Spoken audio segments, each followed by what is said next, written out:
No, eso lo tengo yo, ¿no? ¿Qué es la hemostasia? La hemostasia es un fenómeno dinámico, constante y permanente que tiene como objetivo mantener a la sangre en el estado líquido en que nosotros la recordamos, circulando por los vasos sanguíneos y en perfecto equilibrio para que no vaya a los extremos patológicos como el sangrado o el evento contrario que es la trombosis. ¿Cuáles son los componentes que regulan la hemostasia? En primer lugar, el endotelio vascular. El endotelio vascular es el tejido vivo más grande que tenemos en nuestro organismo, porque el endotelio vascular se encuentra en la luz de todos los vasos sanguíneos y nosotros tenemos kilómetros de vasos sanguíneos. Lo importante de recordar es que solamente la tercera parte de todos los vasos sanguíneos que tenemos está funcionando.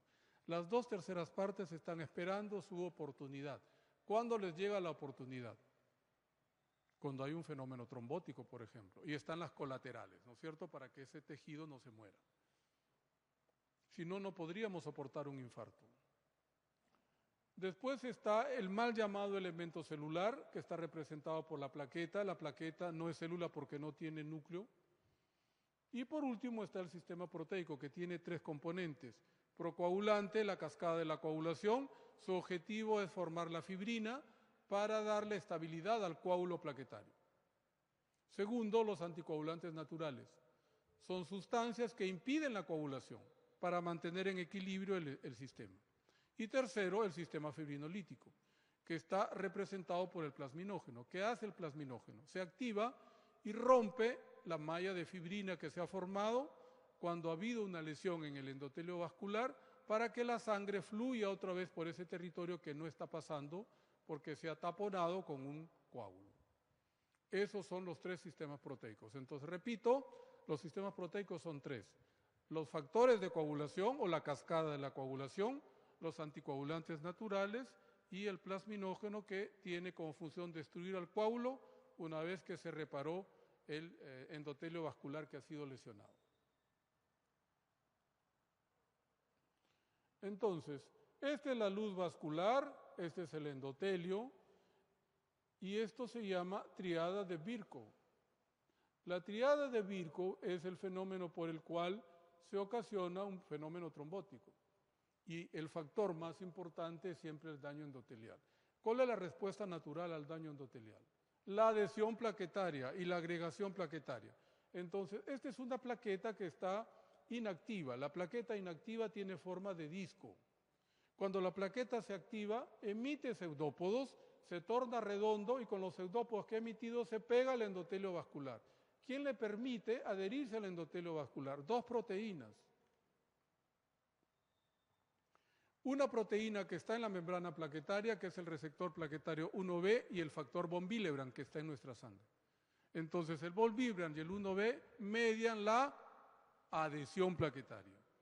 Y la agregación plaquetaria, que es la otra función de la plaqueta, está regida por el receptor plaquetario 2B3A y el fibrinógeno, que es otro factor de coagulación. Entonces, con ello se forma el trombo celular o trombo plaquetario. Inmediatamente se desencadena la activación del mecanismo procoagulante. Se activa la cascada de la coagulación y el objetivo es formar mallas de fibrina que engloban al trombo celular y lo van a hacer estable, permitiendo que se repare el endotelio que está lesionado. Simultáneamente también hay vasoconstricción. ¿Para qué? Para evitar que la fuerza del torrente circulatorio se lleve a ese trombo que recién se está formando. Entonces, el primer evento es la vasoconstricción. Daño endotelial, alteración en el flujo sanguíneo por vasoconstricción y estado hipercoagulable se llama triada de Virchow. El síndrome hemorrágico. En el síndrome hemorrágico, ¿qué nos interesa? Saber cómo está localizado o dónde está localizado, si es circunscrito o es diseminado. La intensidad, si el sangrado es leve, moderado o severo.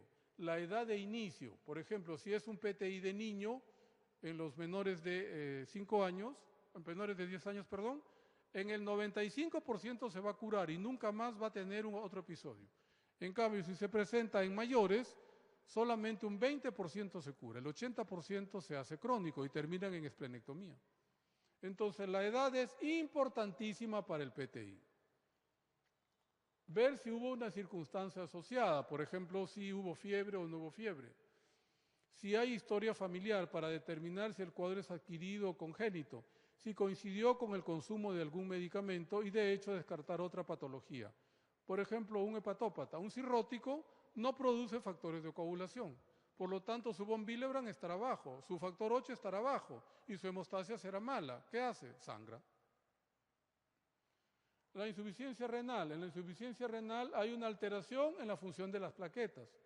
Las enfermedades intestinales que tienen que ver con el metabolismo de la vitamina K. También debo recordar que la vitamina K es crucial para activar a 4 factores de coagulación, que son el 2, el 7, el 9 y el 10.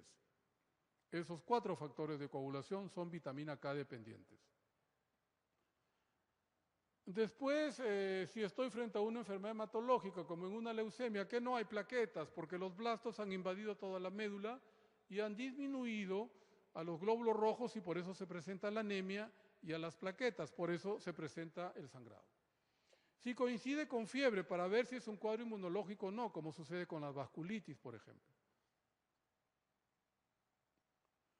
Por ejemplo, yo estoy frente a un cuadro en que supongo que es un PTI, una púrpura trombocitopénica inmune, y al examinarlo le encuentro esplenomegalia, me niega que ese PTI sea idiopático.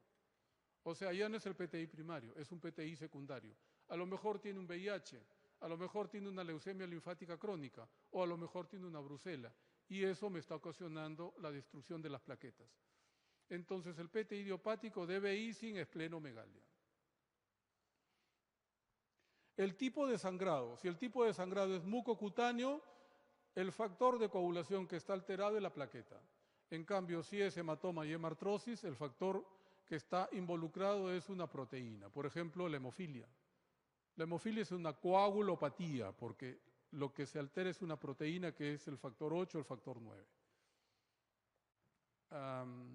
Entonces, en las alteraciones plaquetarias, el cuadro será tipo púrpura, es decir, sangrado mucocutáneo, petequias, equimosis o epistasis gingivorragia.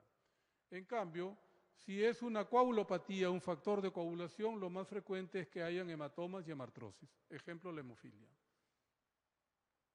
¿Qué es la enfermedad Rendueler-Weber? Es una alteración a nivel del vaso sanguíneo.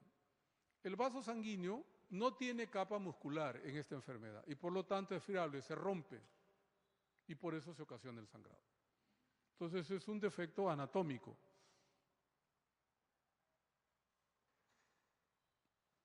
La clasificación de los síndromes hemorragíparos los puedo clasificar en alteraciones de plaquetas o alteraciones de factores de coagulación. Las trombocitopenias, o sea, la disminución de plaquetas, debo recordar que el número de plaquetas normal está entre 150.000 a 450.000, con una media de 100.000. A la fecha se reconoce como trombocitopenia si la persona tiene menos de 100.000 plaquetas por milímetro cúbico y no tiene sangrado. Entonces, las trombocitopenias pueden ser por menor producción, origen central o medular, o por mayor destrucción, origen periférico. Dentro de las trombocitopenias por menor producción está, por ejemplo, la anemia plástica. No hay producción de plaquetas. La médula ósea no produce plaquetas. En cambio, por mayor destrucción, la reina es el PTI, así como la reina de las anemias es la anemia ferropénica. En el caso de las alteraciones plaquetarias, la más frecuente y la reina es la púrpura trombocitopénica inmune idiopática o primaria, aquella donde no encuentro esplenomegalia y no encuentro causa.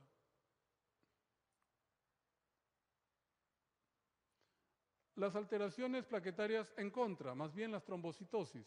Las trombocitosis son aquellas situaciones donde la persona presenta más de 450.000 plaquetas por milímetro cúbico y pueden ser centrales o primarias o secundarias. La trombocitopenia más frecuente es la trombocitopenia secundaria, mediada por la anemia ferropénica en el adulto. Entonces, si yo tengo una trombocitopenia, lo primero que tengo que descartar es si la persona tiene carencia de hierro o no.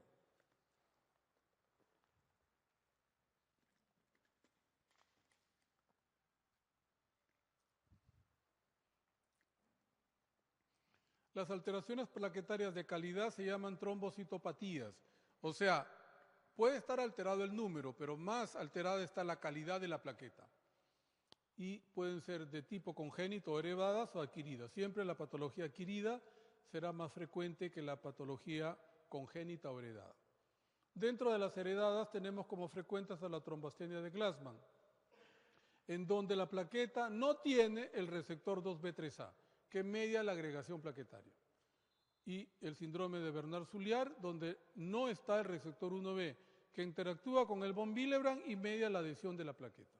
O sea, el defecto está en la plaqueta. En cambio, las adquiridas, por ejemplo, en la insuficiencia renal crónica. La insuficiencia renal crónica produce un sinnúmero de metabolitos que impiden la función plaquetaria. Las disproteinemias, como el mieloma múltiple, la inmunoglobulina que está en exceso en producción en el mieloma, ¿qué hace? Se interpone entre el receptor plaquetario y el factor de coagulación y por lo tanto no hay una buena acción entre los dos y se pierde la adhesión o la agregación plaquetaria. Y dentro de los factores de coagulación pueden ser pues las fallas congénitas, como sucede en la hemofilia o en la enfermedad de von Willebrand. El defecto hemorrágico congénito más frecuente en el mundo es la enfermedad de von Willebrand, pero el 78% casi pasa desapercibido porque tiene un sangrado que es leve. En cambio, lo que más reconocemos o recordamos es la hemofilia, porque la hemofilia cuando es severa es evidente, es impactante, ¿no es cierto? Daña las articulaciones, sobre todo la rodilla, y vemos al hemofílico que tiene la rodilla hacia adentro y la pierna encogida, o el miembro inferior encogido, y camina con la rodilla hacia adentro, formando el genu. ¿Cómo es la rodilla hacia adentro? ¿Varo o valgo? Valgo, ¿no? Varo, yo me acuerdo así, Varo es Toledo. Tiene las rodillas en O, o las piernas en O. Alan García es valgo, en X. Así me acuerdo. Vamos a hablar de las trombocitopenias y hemos dicho que la reina de las trombocitopenias es el PTI, que es un desorden inmune que se caracteriza porque las plaquetas se destruyen y como consecuencia de ello hay un sangrado mucocutáneo debido a que se forman anticuerpos contra las plaquetas o inmunoglobulinas que destruyen a las plaquetas. La incidencia es de 100 casos por millón al año y de ellos más del 50% ocurren en niños. En los niños usualmente, en los niños menores de 5 años, cuando está presente en niños menores de 10 años, el 90 hasta el 95% cura espontáneamente dentro de 6 meses. En cambio, cuando se presenta en un niño mayor de 10 años o en un adulto, solamente un 20% se resuelve totalmente. El 80% se hace crónico y terminan en esplenectomía. La clasificación del PTI por la duración del sangrado: agudo cuando el sangrado desaparece en menos de 6 meses, crónico cuando persiste por más de 6 meses, primario cuando no hay causa, que es el PTI idiopático, secundario cuando hay una causa, y las causas son las mismas de la anemia hemolítica inmune. Entonces, el PTI vendría a ser el equivalente a la anemia hemolítica inmune, solo que la célula es diferente. En la anemia hemolítica es el rojo, en el PTI es la plaqueta. Pero la fisiopatología y las causas son las mismas. En relación a la fisiopatología, ya sabemos que está mediada por autoanticuerpos que se unen a los receptores plaquetarios, receptor 1B y al 2B3A, de tal manera que sensibilizan a las plaquetas y cuando estas plaquetas ingresan a la circulación esplénica, los macrófagos del vaso las reconocen como patológicos y las destruyen. Y por eso se ocasiona el sangrado. Y esta es la fisiopatología del PTI, que vendría a ser la misma fisiopatología de la anemia hemolítica inmune. Lo único que cambiaría sería la célula. Todo empieza aquí. ¿Con quién? Con el linfocito T. ¿Qué hace el linfocito T? ¿Cuál es la función del linfocito T? Activar al linfocito B. ¿Y qué hace el linfocito B? Secreta anticuerpos. Estos anticuerpos, ¿dónde se ubican en el caso de las plaquetas? En los receptores plaquetarios, 1B o 2B3A.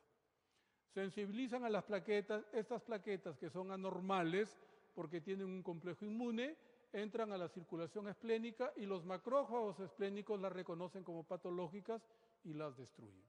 Y se ocasiona el sangrado. Además, el macrófago esplénico se comporta como una célula presentadora de antígenos y estimula mayor producción de linfocitos T, que a su vez activan a los B y se forman más anticuerpos. Y se cierra el círculo vicioso. Entonces, como consecuencia de la destrucción de las plaquetas, ¿qué hace la médula ósea? Hiperplasia a la serie megacariocítica. Entonces voy a ver en la médula ósea hiperplasia de los megacariocitos, que son los precursores de las plaquetas. El PTI puede ser crónico cuando se presenta en adultos y agudo cuando se presenta en niños. El PTI crónico se debe pues a que la trombocitopenia es producto de la destrucción de plaquetas que han sido sensibilizadas por la inmunoglobulina G. Lo mismo sucede en el PTI agudo, solo que, digamos, el curso va a ser diferente. En el niño se va a curar en el 95% de casos, en el adulto solamente un 20%. La médula ósea, en respuesta a la destrucción de plaquetas, presenta hiperplasia megacariocítica. En el caso del adulto se puede acompañar de anemia hemolítica autoinmune y eso se llama síndrome de Evans. Entonces ya no va a ser solamente un PTI, sino además anemia hemolítica inmune. Por lo tanto, habrá anemia y trombocitopenia, caso de esta señora que salió embarazada. El cuadro clínico será pues el sangrado tipo mucocutáneo. Se dice que la hemorragia se presentará de todas maneras cuando la trombocitopenia es severa. ¿Cuándo digo que una trombocitopenia es severa? Cuando la persona tiene menos de 20.000 plaquetas por milímetro cúbico y es muy severa cuando tiene menos de 10.000. Recuerden que en el PTI idiopático no debe haber vaso grande. Si hay esplenomegalia, la esplenomegalia me obliga a buscar una causa secundaria. A lo mejor esa persona adulta tiene una leucemia linfoide crónica, una brucela, un HIV o tiene un linfoma.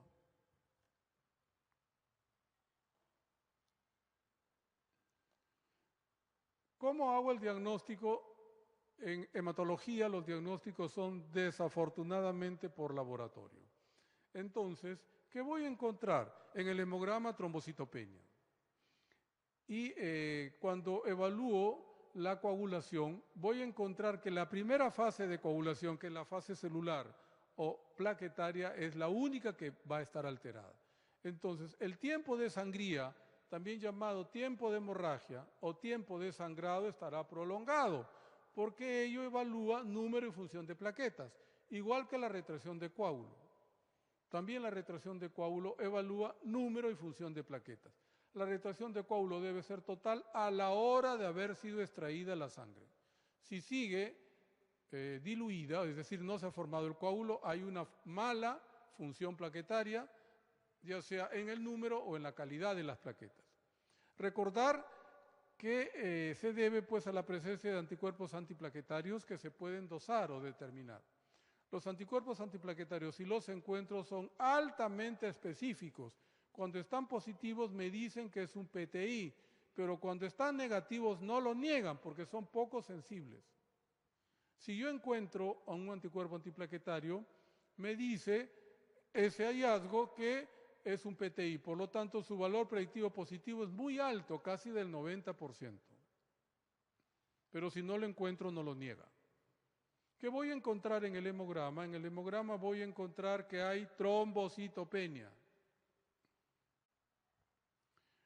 Los leucocitos y los glóbulos rojos deben estar normales porque no están alterados, no tienen o no deben tener anticuerpos contra ellos. En el perfil de coagulación, lo único que se va a alterar es la llamada hemostasia primaria, que evalúa a la plaqueta, el tiempo de sangría que estará prolongado y la retracción de coágulo que estará incompleta. El resto de la coagulación que evalúa la fase proteica o los tiempos de coagulación estarán normales. El tiempo de protrombina, el tiempo parcial de tromboplastina, el tiempo de trombina deben estar normales. La médula ósea debe mostrar hiperplasia megacariocítica para tratar de compensar la falta de plaquetas. Bioquímicamente puedo determinar a los anticuerpos antiplaquetarios. ¿Cuál es la relación del PTI crónico con el Helicobacter pylori? Se ha visto, y los japoneses demostraron esto también, que las personas que tienen infección por HP van mal. Cuando al paciente se le da tratamiento y desaparece el HP, el PTI crónico del adulto mejora. Esa es la relación que se ha encontrado entre HP y PTI crónico. Entonces, el tratamiento del PTI crónico es también en base a corticoides, igual que en la anemia hemolítica inmune, es lo mismo. Lo que varía es la célula. Entonces, también utilizo, pues, si es por vía oral, la prednisona como corticoide referente, las dosis son las mismas. Mi objetivo es llevarlo a un recuento plaquetario de 50.000. ¿Por qué? Porque con esa cantidad de plaquetas no hay sangrado. Luego voy disminuyendo progresivamente hasta que llego a lo mismo, a 15 o 20 miligramos de prednisona por día. Si necesito más de esto, más de esta cantidad por día, lo catalogo como refractario a corticoides. Premisa: la respuesta a corticoides solo ocurre en el 25% de sujetos. Entonces, la mayoría va a ir a esplenectomía. También puedo utilizar, igual que en la anemia hemolítica inmune, la metilprednisolona, y la dosis es la misma, 30 miligramos por kilo por día, durante 3 a 5 días, para después pasar a la vía oral. ¿Debo transfundir plaquetas? Sí. ¿Cuándo? Cuando el número de plaquetas es muy bajo y puedo producir un sangrado a nivel central con convulsión o un sangrado a nivel intraabdominal y muerte de la persona.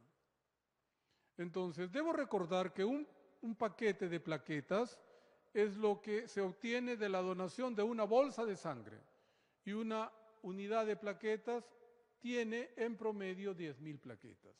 En cambio, lo que les decía, una unidad de aferesis de plaquetas son 100.000 plaquetas y son de una sola persona.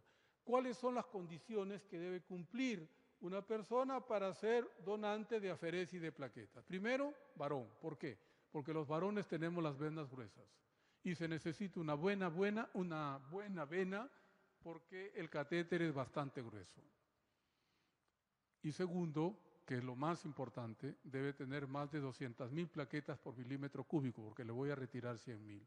¿Cada cuánto tiempo una persona puede donar plaquetas? Cada 2 semanas. Entonces, ¿cuál es la tendencia a la fecha para las personas neoplásicas que necesitan plaquetas? Que tengan un solo donante. ¿Por qué?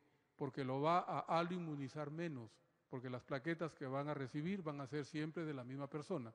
En cambio, si yo le paso 10 unidades de plaquetas, le estoy pasando sangre de 10 personas diferentes. Van a ser 100.000 plaquetas, pero lo voy a sensibilizar. Y cuando le vuelvo a transfundir plaquetas, ya no van a cumplir con su función hemostática, porque ya está sensibilizado, han creado anticuerpos. Entonces, lo ideal sería que los neoplásicos o los aplásicos tengan donantes de plaquetas que sean específicos para ello.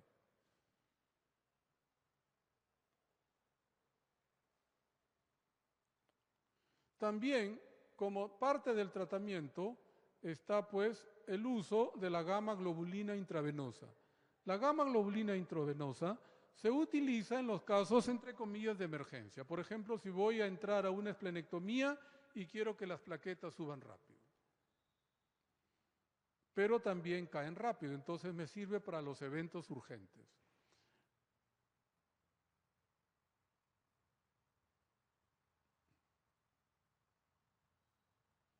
La dosis, si la voy a dar durante 5 días, es de 0,4 gramos por kilo por día, y si quiero que suba más rápido, doy 1 gramo por kilo por día. El problema es el precio, que es bastante alto. También puedo dar rituximab, y la dosis es la misma que para la anemia hemolítica inmune. 375 miligramos por metro cuadrado, una vez a la semana, por 4 a 5 dosis, y también recordemos que es efectiva solo en el 30-40% de pacientes. Ya se cansó el proyector. Le falta hierro. Digamos que es un algoritmo para el tratamiento del PTI crónico, en donde, siguiendo todo lo que hemos dicho, la respuesta inicial cuando se utilizan altas dosis de corticoides es excelente porque el 75% responde adecuadamente. El problema es cuando ya paso a las dosis de mantenimiento, que son prednisona por vía oral. Entonces, solamente un 30% de PTIs crónicos permanecen con una cifra, máximo permanecen con una cifra de plaquetas adecuada, por encima de 50.000. Por lo tanto, la mayoría es refractario y termina utilizando rituximab o pasando a esplenectomía. El rituximab, igual que en la anemia hemolítica autoinmune, se puede usar antes o después de la esplenectomía.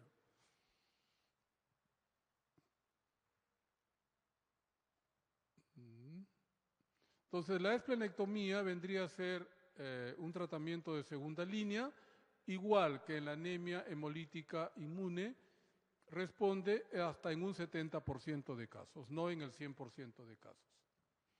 Antes de la esplenectomía le tengo que hacer una infusión de plaquetas, básicamente una unidad de aferesis, o sea, 100.000 plaquetas, para evitar que él no sangre, para evitar que él sangre durante el acto operatorio.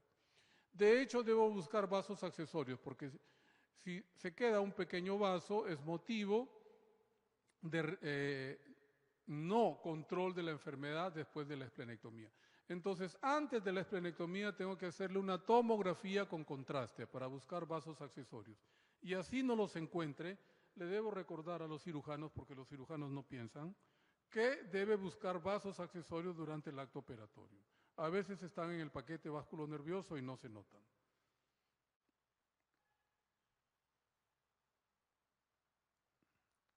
¿Cuándo catalogo a un paciente como crónico refractario? Cuando después de la esplenectomía sigue con trombocitopenia, cuando tiene más de 10 años. Por eso el PTI agudo se da en niños menores de 10 años. Cuando no existe ninguna enfermedad que me explique por qué hay anticuerpos contra las plaquetas. Cuando el recuento de plaquetas permanece por debajo de 50.000 o cuando el cuadro de sangrado dura más de 3 meses. ¿Y cuál es el tratamiento? Es lo mismo, inmunoglobulina cuando necesito que las plaquetas suban rápidamente. Ahora hablaremos del PTI, del agudo o del niño, que tiene pues características que son propias. Por ejemplo, la presencia de una aparición repentina de sangrado y el niño no luce mal. El niño sigue jugando, pero está sangrando. Entonces, quien se asusta es la persona que cuida al niño, que pueden ser sus padres o sus abuelos o una persona extraña a él, ¿no? ¿Qué voy a encontrar en el PTI del niño? Que las plaquetas tienen un recuento muy bajo. La característica del niño es que debuta con 1.000 o 2.000 plaquetas, trombocitopenia muy severa. No debería haber, igual que en el PTI crónico, compromiso de leucocitos o de glóbulos rojos, pero debemos recordar que el niño peruano es ferropénico, entonces en él vamos a encontrar una anemia, pero es microcítica hipocrómica. En el caso de una anemia mediada por inmunocomplejos, ¿cómo sería? Macrocítica, porque habrá reticulocitosis.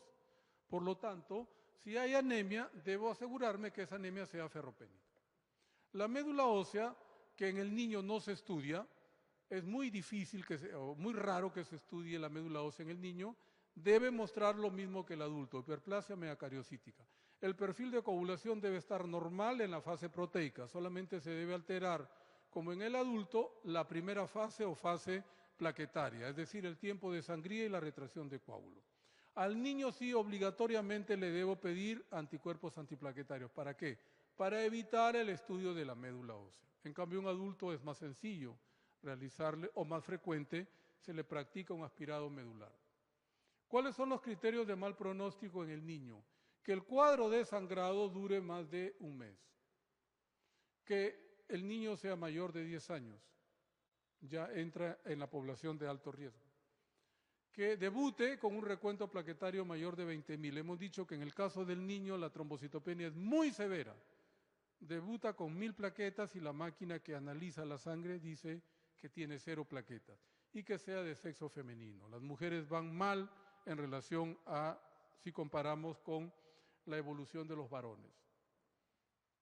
El tratamiento, se sabe que el 80-90% de los niños hace una remisión completa espontánea durante los 6 meses posteriores a la presentación del cuadro.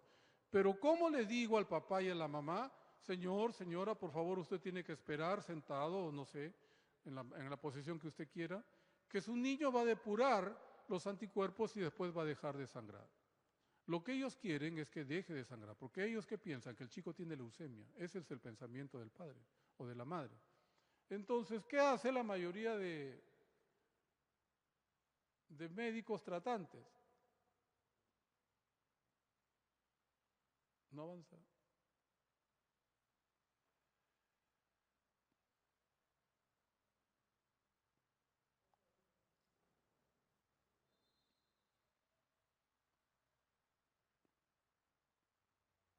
La mayoría de médicos, ¿qué hacemos? Usamos corticoides. Entonces, ¿qué hace el corticoide? Bloquea la síntesis de los anticuerpos y también bloquea que el anticuerpo que ya se formó se pegue al receptor plaquetario y evita la sensibilización de la plaqueta. Entonces, regresamos a lo mismo. No le puedo dar vía oral 1 a 2 miligramos por kilo por día, o le puedo dar metilprednisolona igual 30 miligramos por kilo por día durante 3 a 5 días y luego pasar a la vía oral. En caso de ser necesario la inmunoglobulina intravenosa, es muy raro que el niño termine en esplenectomía. Los niños que van a esplenectomía son niños mayores de 10 años. ¿Ok? Y debo esperar hasta un año después de que se presenta el cuadro, para ver si hay remisión o no del cuadro. Solamente debo recurrir a la esplenectomía cuando la trombocitopenia persiste en estado grave. Es decir, el niño tiene menos de 20.000 plaquetas por milímetro cúbico. Entonces, el tratamiento de los niños tiene un manejo controversial, ¿no? Porque los libros dicen que debo esperar la remisión espontánea, pero todos damos corticoides. ¿Cuál es lo peor que le puede suceder a un niño? Que sangre a nivel del sistema nervioso central, que haya hemorragia intracerebral, que se puede presentar hasta en el 1% de casos y puede desencadenar muerte. Entonces, ¿cuándo se presenta? Cuando el niño tiene trombocitopenia muy severa, que todos los niños la tienen, menos de 10.000 plaquetas. El tratamiento de urgencia entonces será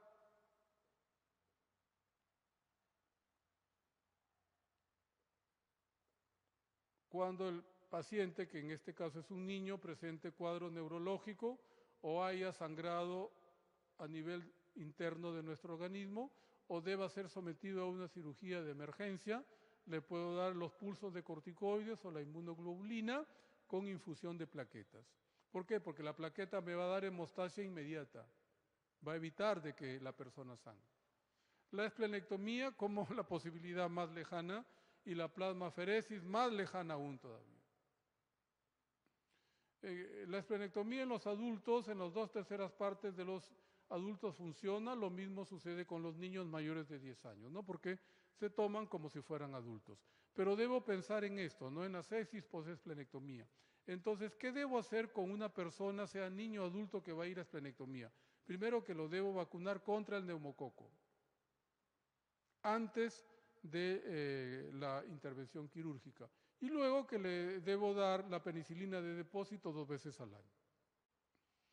Para terminar, las coagulopatías y dentro de ellas la hemofilia, que es la que ustedes más conocen, porque el síndrome o la enfermedad de von Willebrand casi pasa desapercibida. Entonces, la hemofilia es una coagulopatía que se presenta por una disminución en la producción del factor 8 coagulante o del factor 9. Cuando falla el factor 8 se llama hemofilia A. Cuando falla el factor 9, hemofilia B. Los dos factores, tanto el 8 y el 9, participan en la activación de la vía común, que es el factor 10. Por lo tanto, van a presentar el cuadro clínico igual. Entonces, el cuadro clínico de los hemofílicos A y B es idéntico. Ambos trastornos son recesivos y el gen que codifica la síntesis del 8 y el 9 está en el cromosoma X. Por lo tanto, la herencia es de tipo sexual.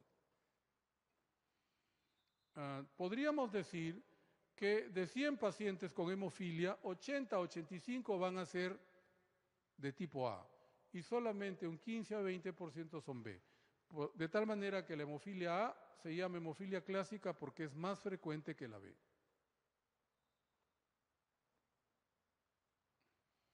¿Qué sucede con una mujer que es portadora de hemofilia? ¿Qué es una portadora de hemofilia? La mujer, desde el punto de vista sexual, es homocigota, ¿no es cierto? Tiene 2 cromosomas X. Y la portadora de hemofilia se caracteriza porque un cromosoma X tiene el gen de la hemofilia y la otra X la tiene normal.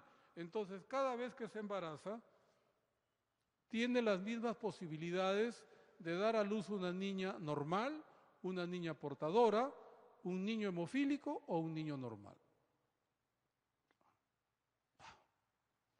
Entonces, lo mismo que hemos visto lo hemos pasado a esta gráfica para que se entienda mejor. Portadora que se embaraza de un varón normal. 25% de posibilidades de que tenga una hija portadora. 25% de posibilidades de que tenga un niño con hemofilia. 25% de posibilidades de que tenga una hija normal y un hijo normal. En cada embarazo se repite. Ahora, otra situación. Una mujer normal que se embarace de un hemofílico, más difícil pero posible. Entonces, aquí, como la mujer no tiene el gen de la hemofilia, todos los varones van a ser normales. Porque el varón, el padre le va a dar el cromosoma Y y la madre le va a dar una de sus 2X y las 2X las tiene normales. Entonces, los hijos van a ser normales. Pero todas las hijas van a ser portadoras y por lo tanto van a ser madres de futuros hemofílicos. Ahora, más difícil, que una portadora se embarace de un hemofílico. Allí sí puede nacer una niña con hemofilia porque será homocigota. Un niño hemofílico, una portadora o un varón sano. La hemofilia A es la deficiencia del factor 8 coagulante. El gen que codifica la síntesis de ese factor se encuentra en el brazo largo del cromosoma X. La herencia recesiva ligada al sexo, porque está en el cromosoma X, y la incidencia en el mundo es igual para todos los países. Lo que pasa es que los países del primer mundo registran todo, a diferencia de nosotros que no registramos nada. Por lo tanto, aparecemos como que tenemos menos hemofílicos y no es así. La incidencia es igual para todos en el mundo. Entonces, la incidencia es de un hemofílico por cada 8.000 a 15.000 varones nacidos vivos. El factor 8 es un factor de coagulación que se sintetiza en el hígado, en el vaso, en los riñones y en los linfocitos. La característica del 8 es que siempre circula en nuestra sangre pegado al factor von Willebrand. ¿Por qué? Porque el von Willebrand estabiliza la vida media del 8. Cuando hay disminución del von Willebrand, el factor 8 cae. El factor 8 pegado al von Willebrand vive hasta 12 horas. En cambio, cuando el von Willebrand está disminuido, su vida media baja a menos de 3 horas. Por lo tanto, el 8 es dependiente del von Willebrand y no al revés. La concentración en el plasma puede llegar a ser hasta 150 nanogramos por mililitro, que es lo mismo a 150%. Otra característica del factor 8 es que no cruza la barrera placentaria, por lo tanto el factor 8 de la madre no protege al hijo. La hemofilia B se llama enfermedad de Christmas, también es una coagulopatía secundaria debida pues a una alteración en el factor 9, que también está ligado al sexo porque se produce el gen que lo codifica, está en el cromosoma X, igual que la hemofilia A es una enfermedad hereditaria recesiva ligada al cromosoma X. El factor 9 es una molécula pequeña que se forma en el hígado, es vitamina K dependiente, mencionamos a los factores de coagulación que son vitamina K dependientes, que son el 2, el 7, el 9 y el 10. La vida media del factor 9 es de 24 horas, con rangos que van de los 18 hasta las 42 horas. ¿Para qué me sirve la vida media? Para saber cada cuánto tiempo lo debo colocar en caso de que haya deficiencia de él. El 8 lo puedo colocar cada 8 o 12 horas. En cambio, el 9 cada 24 horas, una sola vez al día. Entonces, el promedio de vida media del factor 8 es 24 horas.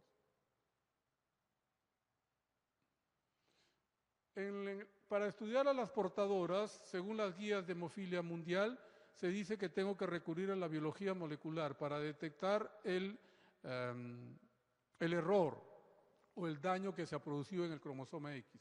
Pero para nosotros eso es imposible. Entonces, ¿cómo podemos estudiar a las portadoras? Midiéndole la cantidad de factor 8. Ellas se van a caracterizar por tener 50% de factor 8 o 9, que es lo mínimo normal.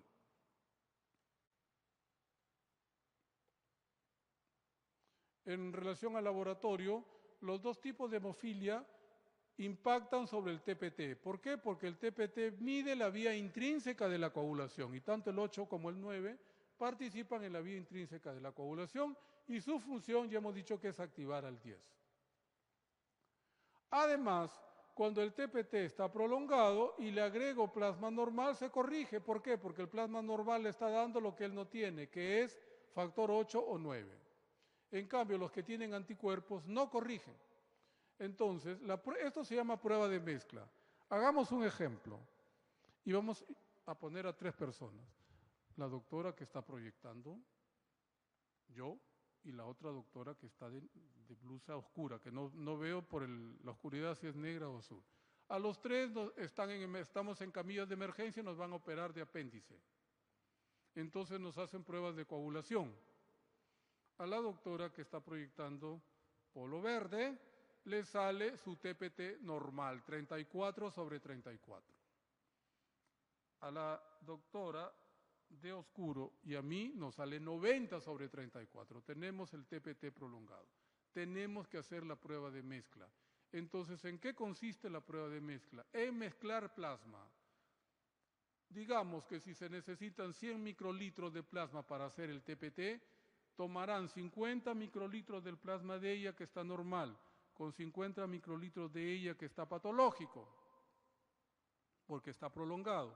Hacen un nuevo TPT y no corrige. De 90 baja a 70, cuando lo normal es 34 más menos 10, o sea, de 24 a 44. Por lo tanto, sigue prolongado. Enfrentan mi plasma al de ella. 50 microlitros de su plasma con 50 del mío.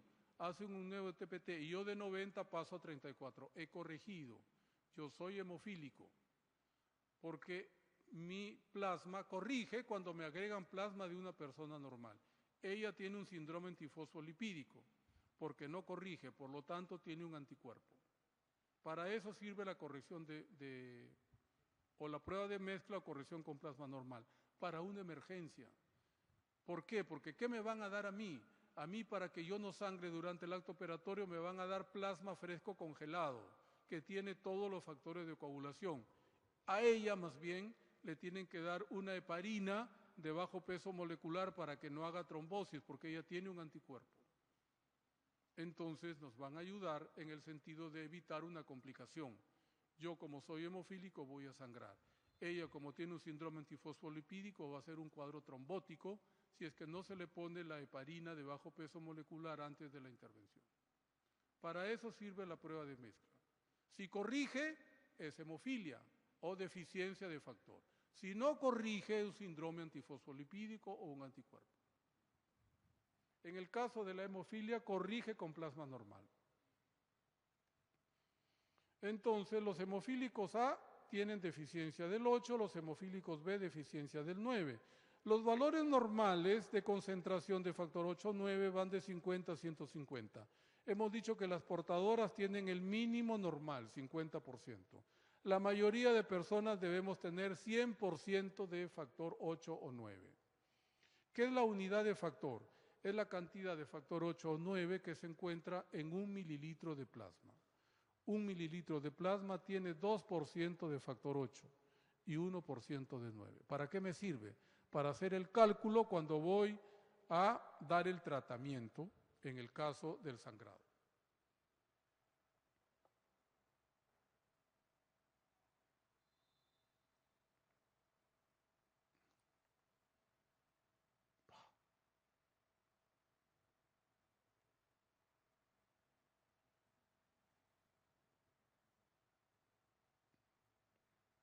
Está retrocediendo. Aquí. La clasificación de la hemofilia es por grados. ¿Cuál es el que me interesa? El hemofílico grave. El hemofílico grave no tiene factor porque tiene menos de 1% y menos de 1% es cero. Es el que sangra espontáneamente, no necesita de ningún trauma. Es el niño que empieza a sangrar cuando empieza a gatear o a caminar y la articulación más comprometida es la rodilla. En cambio, el moderado tiene factor poco, pero tiene de 1 a 5%. Puede sangrar espontáneamente, sí, pero usualmente necesita de un pequeño trauma. En cambio, el hemofílico leve es el que tiene entre 6 a 40% de factor. Puede morirse y no enterarse que tiene hemofilia, porque no va a sangrar.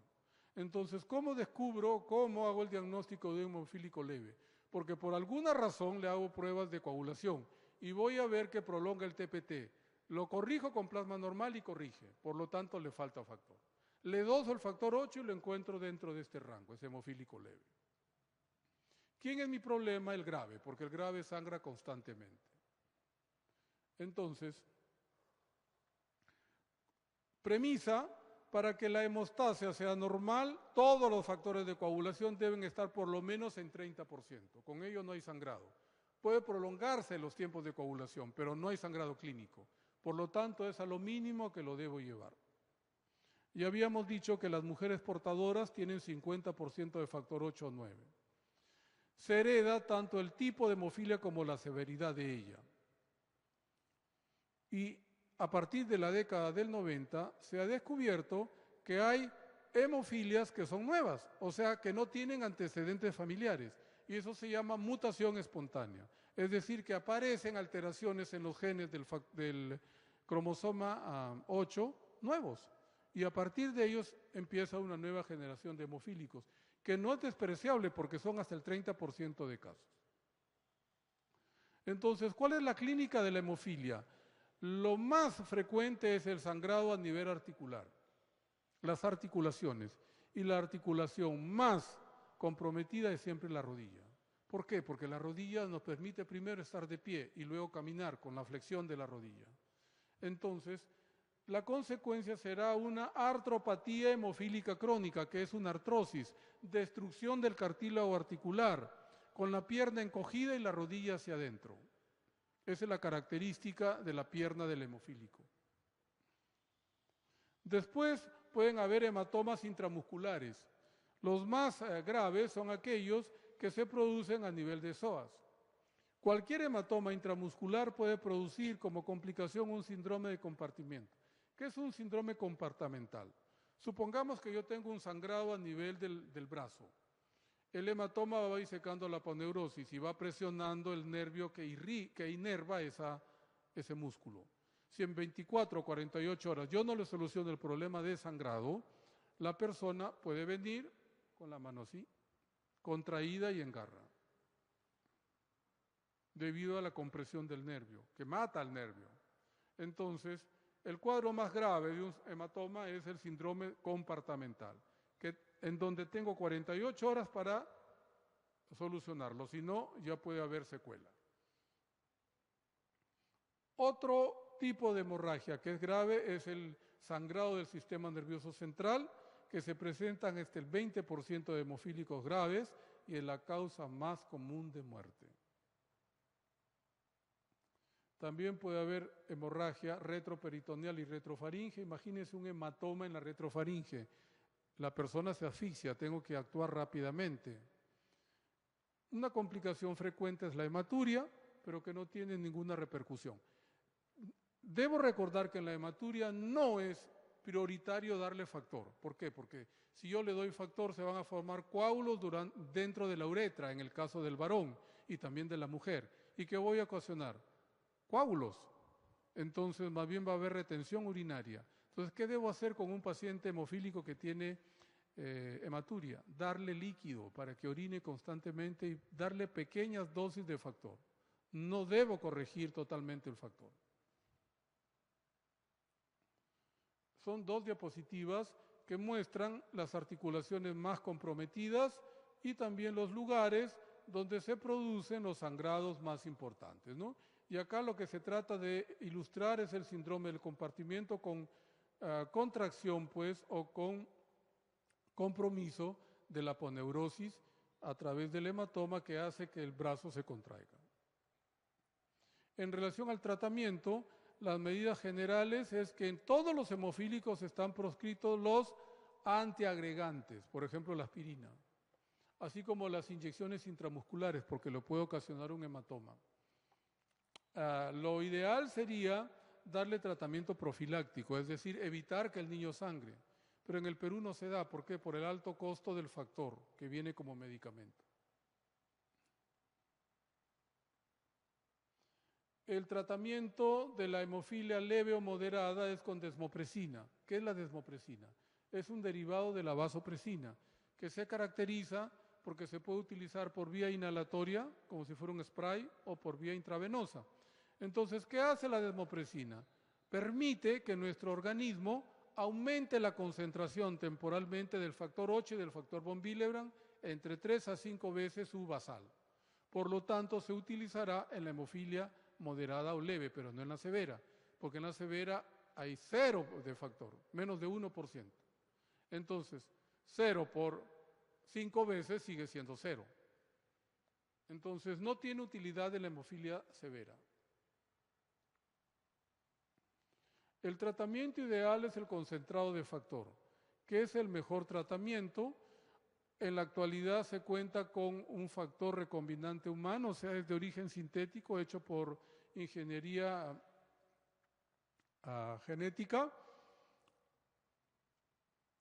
¿Por qué utilizo este concentrado de factor? Primero, porque no voy a través de los hemoderivados, dar o contagiarle una infección viral, sobre todo el HIV y los virus de la hepatitis. ¿Por qué? Porque el medicamento es obtenido por vía artificial.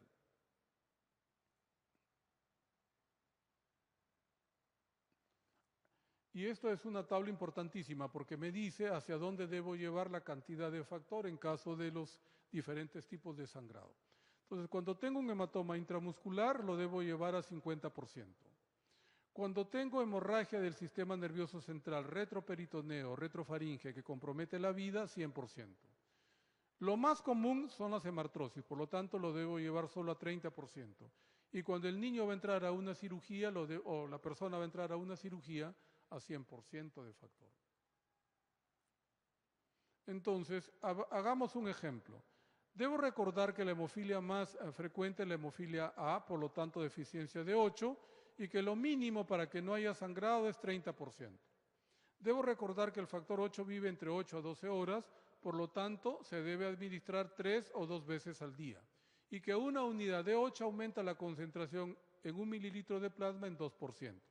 Entonces hago el cálculo, digo hemofílico severo, por lo tanto 0 factor, que pesa 70 kilos, que va a ser operado de apéndice. Entonces lo tengo que llevar a 100%.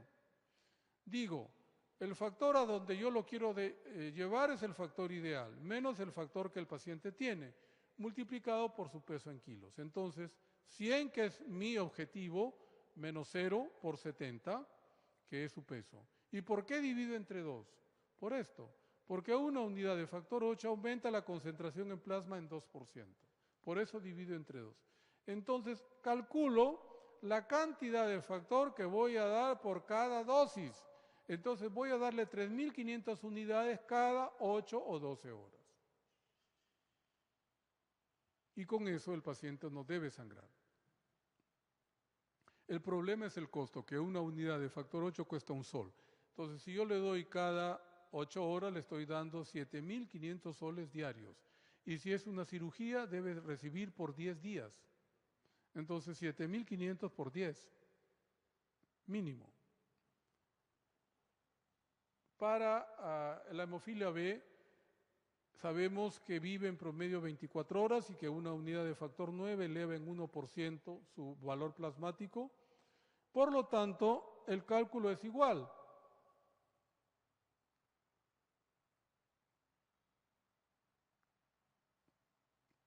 Ponme donde estaba el cálculo del factor 8, por favor.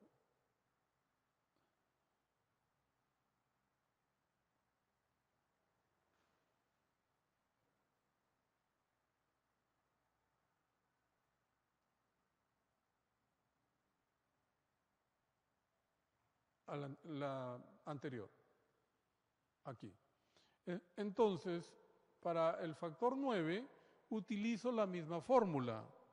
Si lo voy a operar de un apéndice, lo debo llevar a 100%.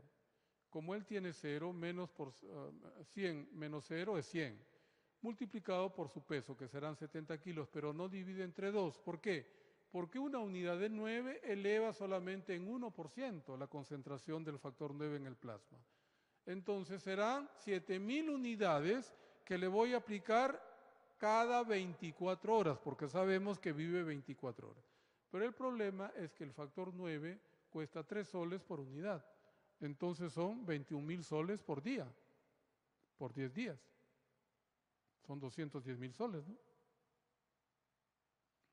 El problema entonces es el costo. Por eso es que el Ministerio de Salud no da tratamiento profiláctico. ¿Qué es el tratamiento profiláctico? Es evitar el sangrado. Y consiste en dar 30 unidades de factor 8 por kilo 3 veces a la semana, y en el caso del factor 9, 30 unidades de factor 9 por kilo 2 veces a la semana. Y con eso el paciente que es hemofílico grave no sangra y puede llevar una vida sana, puede hacer deporte y puede tener una vida normal. El problema, como repito, es el dinero. Nosotros somos uno de los países en América Latina que menos presupuesto para salud tenemos. Tenemos hospitales que son construidos, y cuando los construyen son bonitos, pero no les dan mantenimiento, se malogran las máquinas y ahí queda. Esa es la característica del Perú. Por eso es que no salimos del hoyo donde estamos, porque no tenemos una clase política que sea gerencial, que sea eficiente. Y siempre son los mismos, que reciclan, ¿no? Es así. Siguiente, a ver. El tratamiento complementario, cuando el paciente llega sangrando, lo primero que tengo que hacer es inmovilizar la zona. ¿Por qué? Porque ello, vendarlo, al haber compresión disminuye el sangrado y quita el dolor. Le tengo que dar analgésicos porque el sangrado interno duele, y le aplico hielo. Por la vasoconstricción disminuye el sangrado. ¿Cuál es la complicación del hemofílico severo que recibe tratamiento? La aparición de inhibidores. ¿Qué son inhibidores? Anticuerpos contra el factor 8 o 9, y se dan sobre todo en la hemofilia grave. ¿Y cómo me doy cuenta? Porque el paciente llega sangrando, le doy la cantidad de factor 8 o 9 que necesita y sigue sangrando. Le hago un TPT y no corrige con plasma normal. Entonces, ¿qué tiene? Anticuerpos. Ha hecho anticuerpos. Después, en el caso de que use hemoderivado, la posibilidad de transmitirle HIV o las hepatitis B y C. Y ahí quedamos. Ese es el Hospital 2 de Mayo, porque antes les presenté a San Fernando. Ok. Ahora sí me siento. Y no sé si alguien tiene que preguntar algo. Unos 5 minutos de preguntas. Si es que alguien tiene alguna duda o algo que quieren que les aclare.